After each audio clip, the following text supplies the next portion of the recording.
We understand that a plane has crashed into the World Trade Center. We don't know anything more than that. I was at my home in Bay Village, and I was in the basement exercising, and I heard a phone call from my sister saying to turn on the television. I kind of ignored that, and then when a second call came from my mother-in-law saying to turn on the television, that's when I realized something must be going on. And I turned on the television to hear Peter Jennings talk about how the second tower had been hit.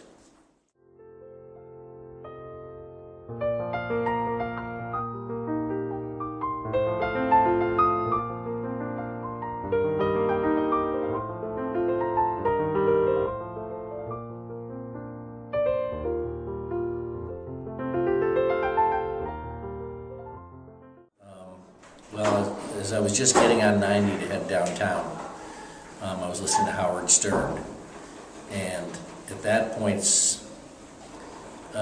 he announced that the Pentagon had also been hit, and that's when I realized, man, this is crazy. This is the biggest thing since Pearl Harbor.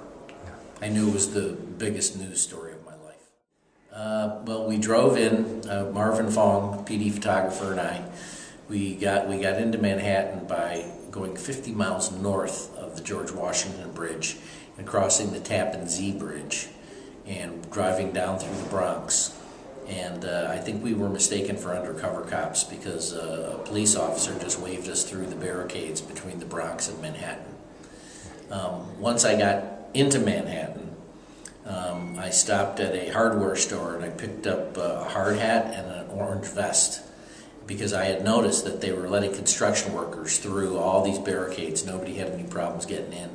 So that got me down to the barricaded Chambers Street.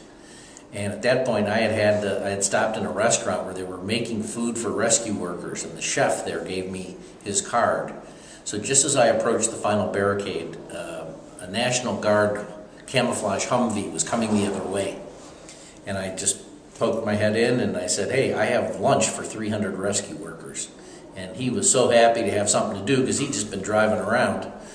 And he said, get in. And I jumped in the car, we drove to the restaurant, we loaded it with food, and he got me all the way down to ground zero where I spent the next 24 hours.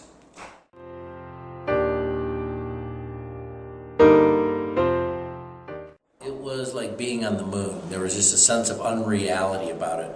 The wreckage of the Twin Towers themselves were 8 stories high, and people were walking dogs over the wreckage trying to find bodies. It became apparent early on that there weren't any survivors. You know, they were finding body parts, not bodies.